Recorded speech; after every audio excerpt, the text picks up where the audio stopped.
Hi friends, welcome to Rama science world. మీరు ఎంతగానో ఎదురు చూస్తున్న బుక్ సమరీ మరొక అద్భుతమైన పుస్తకంతో మీకు ముందుకు వచ్చాను. ఈ వీడియో పూర్తిగా మీరు చూస్తున్నారు. ఎంతోమంది చూసి నాకు కాల్ చేసి చాలా బాగుందని మీ వీడియోస్ అని నాకు చెప్తున్నారు. ఈ వీడియోస్ లక్షల మంది వరకు వెళ్తున్నాయి. Thank you very much. మీరు ఎంత బాగా ఆదరిస్తున్నందుకు. చాలా 1900 మంది సబ్స్క్రైబర్స్ ఉన్నారు. ఈ సబ్స్క్రైబర్స్ అందరూ కూడా ఎంతో చక్కగా నాకు స్పందిస్తున్నందుకు థ్యాంక్ యూ వెరీ మచ్. అయితే మనం అసలు ఈ వీడియోలో ఏం నేర్చుకోబోతున్నామో మనం తెలుసుకుందాం. ఈ వీడియో పూర్తిగా మీరు చూసినట్లయితే మీకు ఎంతో ఆసక్తిగా ఉంటుంది ఫ్రెండ్స్. అంటే ఈ హ్యాపీ మనీ, సో ఈ పుస్తకం పేరు హ్యాపీ మనీ. ఎవరు రాశారంటే కెన్ హోండా అన్న ఆయన. సో డబ్బుకు సంబంధించినటువంటి ఒక అద్భుతమైన సంబంధాన్ని మనం ఏ విధంగా కలిగి ఉండాలో తెలియచేసే అద్భుతమైన పుస్తకం. అయితే డబ్బులో ఐక్యూ అంటే ఏంటి, ఈక్యూ అంటే ఏంటి అనే అంశాలను తెలుసుకుంటాం మనం. సో డబ్బుతో మనం ఎలా ప్రవర్తించాలో ఈ కాన్సెప్ట్ ద్వారా నేర్చుకోవచ్చు. అసలు మూల సందేశం ఏంటో ఇప్పుడు తెలుసుకుందాం. ఓకే ఫ్రెండ్స్, మూల సందేశం ఏంటంటే మన డబ్బు ఆనందంతో కృతజ్ఞతతో వచ్చి అలాగే వెళితే అది హ్యాపీ మనీ అవుతుంది ఫ్రెండ్స్. అంటే మన దగ్గరికి వచ్చినప్పుడు ఒక 100 మంది మన దగ్గరికి వచ్చి మనతో ప్రేమగా మాట్లాడుతున్నారు, డబ్బులు ఇస్తున్నారు, మనం అందరికీ ఇస్తున్నాం డబ్బులు. ఎంత ప్రేమగా జరిగితే అది హ్యాపీ మనీ అవుతుంది ఫ్రెండ్స్. కానీ అలా కాకుండా భయంతో, బాధతో, కోపంతో లేదా ఖర్చు చేస్తున్నారనుకోండి, దాన్ని అన్హ్యాపీ మనీ అని చెప్తున్నాం. అంటే మనం డబ్బులు ఇచ్చేటప్పుడు, మరి డబ్బులు తీసుకునేటప్పుడు అందరూ హ్యాపీగా ఉంటారు, డబ్బులు వస్తున్నాయి అనేసి. మరి ఇచ్చినప్పుడు కూడా హ్యాపీగా ఇవ్వాలి. అంటే మనం ఇచ్చినా సరే ఆ డబ్బుతోనే ఆనందంగా ఫీల్ అవ్వాలి. సో చాప్టర్ 1లో హ్యాపీ మనీ అంటే ఏంటి. సో మనం డబ్బు అనేది సంపాదిస్తాం కదా, ఆ ఖర్చు చేసే పద్ధతి అంతర్యాన్ని ప్రతిబింబిస్తుంది.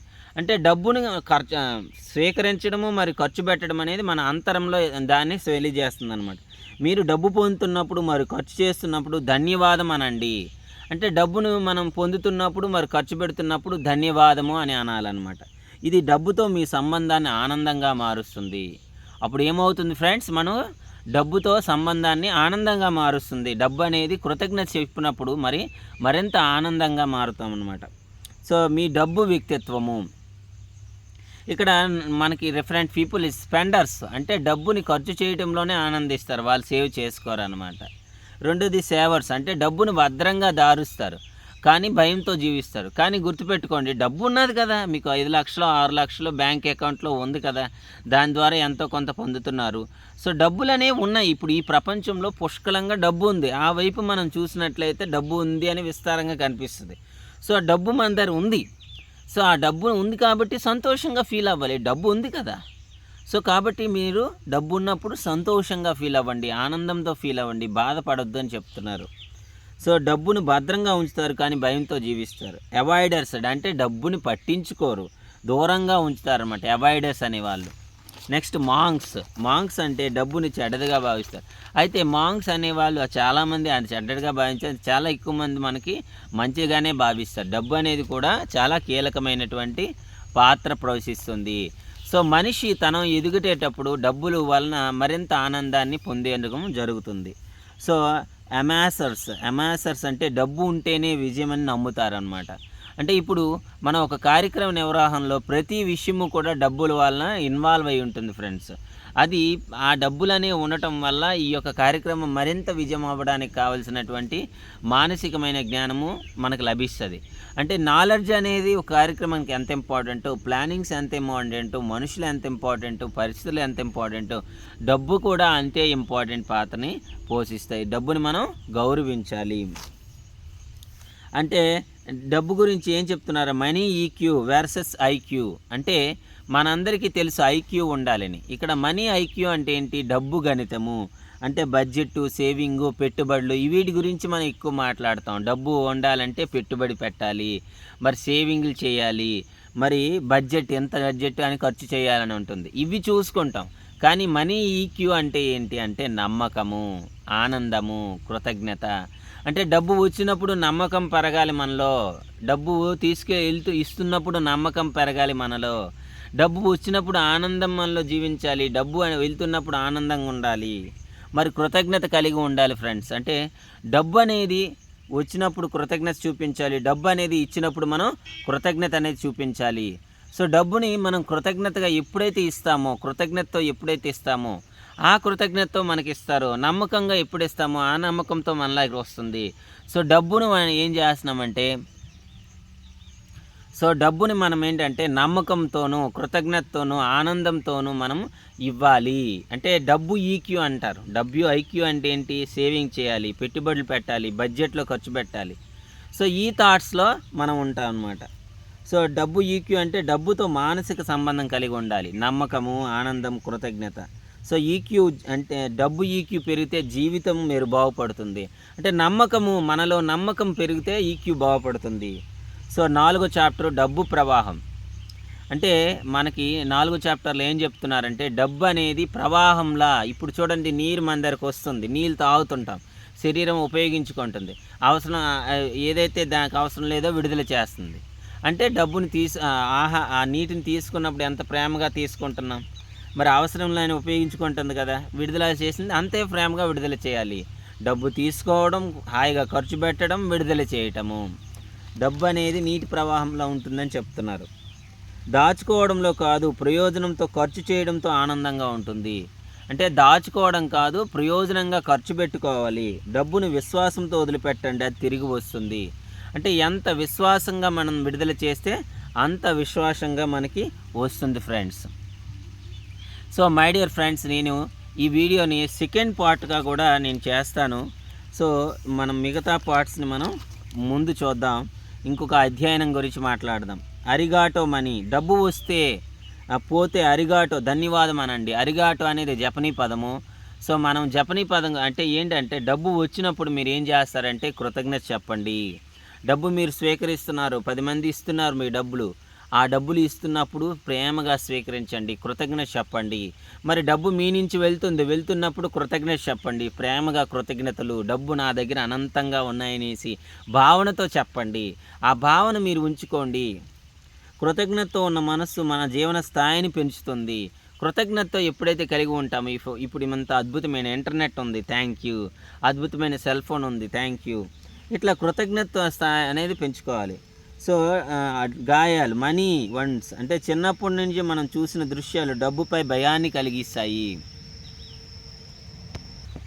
సో మై డియర్ ఫ్రెండ్స్, ఇక్కడ మనం అంటే డబ్బు కొరత, అనంతంగా డబ్బులు ఉన్నాయి ఫ్రెండ్స్. ఈ విశ్వంలో మన దగ్గర మనం ఆహ్వానించాలి. మన కోరిక, మన వాంఛ, మన ఊహాశక్తి ద్వారా అనంతంగా ఉన్నాయని ఊహల్లోనికి మనం వెళ్ళాలి ఫ్రెండ్స్. అందరికీ ఎంత కావాలంటూ అంతే అందరికీ ఉన్నాయి, మనకు కావాల్సినప్పుడు డబ్బులు సమకూరుస్తున్నాయి. ఇట్లాంటి సద్భావనలు మనం కలిగి ఉండాలి ఫ్రెండ్స్. అప్పుడే మనం అనంతమైనటువంటి సంపదపై విశ్వాసాన్ని కలిగి ఉండగలం. సో ఇవి మన నిర్ణయాలపై ప్రభావితం చూపుతాయి. గాయాలు నయం చేయండి. అంటే డబ్బు కొరత, తల్లిదండ్రుల గొడవలు, ఇవి మన నిర్ణయాలపై అంటే డబ్బులు ఉన్నాయి, పుష్కలంగా ఉన్నాయన్న భావాన్ని మనం కలిగించుకోవాలి. డబ్బును కేవలం పేమెంట్గా కాకుండా బహుమతిగా భావించండి. డబ్బులు అనేవి కేవలం పేమెంట్గా కాకుండా బహుమతిగా భావించాలని చెప్తున్నారు. అంటే డబ్బులు అనేవి పుష్కలంగా వస్తున్నాయని బహుమతిగా భావించాలి. విశ్వసించండి, మీ అవసరాలకు డబ్బు వస్తుంది. అంటే మనం విశ్వాసం వ్యక్తం చేయాలి. మనకి ఎప్పుడు కూడా అవసరాలకి డబ్బులు ఉంటాయని మనం విశ్వసించాలి. ఇది ధైర్యాన్ని మరియు ఆనందాన్ని ఇస్తుంది ఫ్రెండ్స్. సో అధ్యాయం 8లో ఏం చెప్తున్నారు ఇక్కడ? అధ్యాయం 8 అంటే డబ్బు మరియు సంబంధాలు. సో డబ్బు గురించి మాట్లాడండి. మీ జీవన భాగస్వామితో డబ్బు పట్ల నిజాయితీగా ఉండండి. సో మీ యొక్క పార్ట్నర్తో డబ్బు పట్ల నిజాయితీగా ఉండమని చెప్తున్నారు. ఆర్థిక లక్ష్యాలను కలిసి పంచుకోండి. డబ్బుల్ని ఆర్థికంగా ఉన్నతంగా ఉన్నామనే భావన. సంపద అనేది ఎంత డబ్బు ఉందనేది కాదు, ఎంత నమ్మకం ఉందనేది అసలైనటువంటి అంశం. అంటే సంపద ఎంత డబ్బు ఉంది అనే విషయం కాదు, ఎంత నమ్మకం ఉంది. మనం అనుకున్నవి, మనం కోరుకున్నవి నెరవేరుతున్నాయి. ఇంతకుముందు కూడా చెప్పుకున్నాం మనం.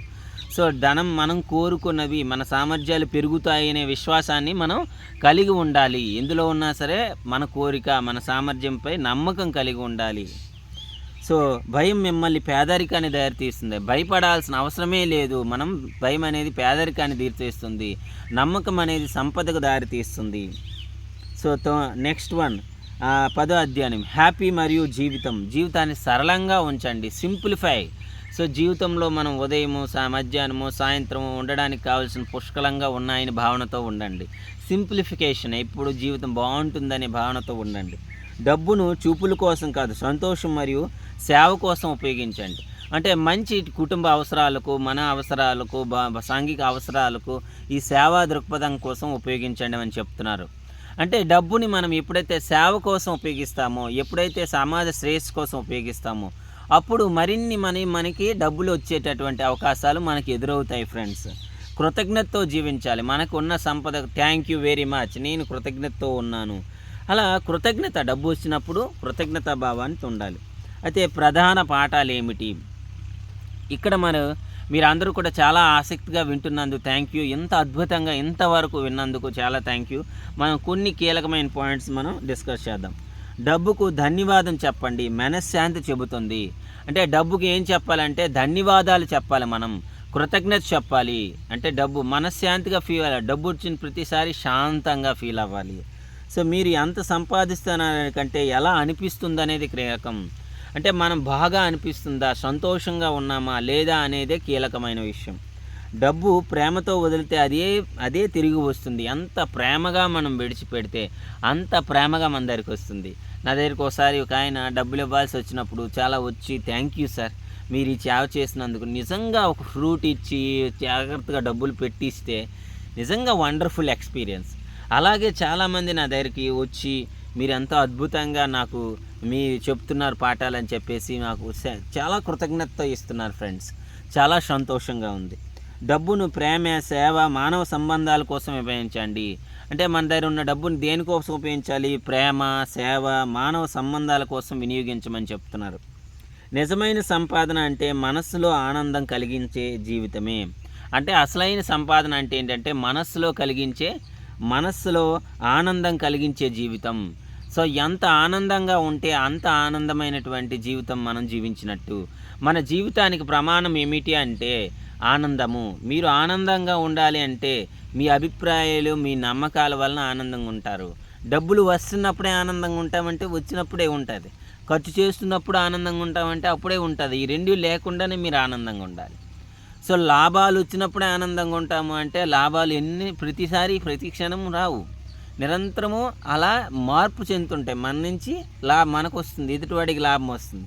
కొన్నిసార్లు మన ద్వారా మనకు లాభం వస్తుంది, ఎదుటివాడి నుంచి లాభం వస్తుంది. కొన్నిసార్లు మన నుంచి లాభం ఎదుటివాడికి వస్తుంది, కొన్నిసార్లు ఎదుటి వాళ్ళ నుంచి లాభం మనకు వస్తుంది. ఇట్లా లాభాలు అనేవి నిరంతరం మారుతుంది, ప్రతి ఒక్కటి లాభమే.